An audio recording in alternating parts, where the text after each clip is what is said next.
Mina olen Katariina ja see on minu lugu Jeesusega. Ma olen sündinud kristlikusse perekonda, aga mul ei olnud lapsena väga palju kogemusi Jumalaga, ainult mõned üksikud suvelaagrites. Ja kui ma olin umbes 12-13 aastane, siis ma sattusin sellistesse halbadesse seltskondadesse. Ma hakkasin käima igasugu pidudel, ma hakkasin jooma, suitsetama, veipima, ma otsisin naudingut suhetest, aga see elu ei viinud mind väga kaugele. Sest kui ma olin 14-aastane, siis ma olin seest nii tühi ja mul oli nii suur depressioon, et ma püüdsin 2 korda oma elu võtta. See on täielik Jumala ime, et ma olen üldse praegu siin.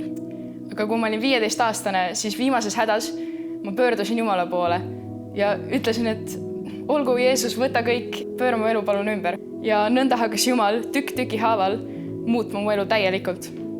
Mu toksilised sõprused hakkasid lihtsalt kaduma, ilma et ma oleks midagi teinud ja mu depressioon hakkas ära minema. Kuid paar aastat tagasi, kuigi ma olin juba kristlane, kukkusin ma uuesti depressiooni auku ja tahtsin oma elu veel rohkem kui kunagi varem ära võtta.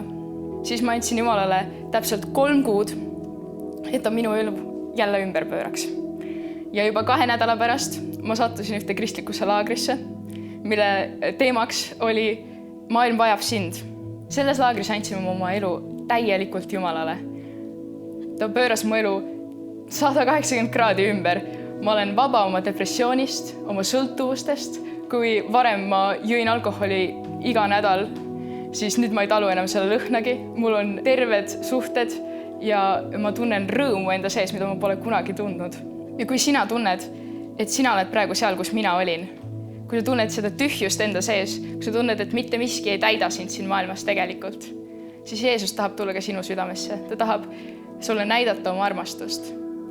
Nii et anna talle võimalus.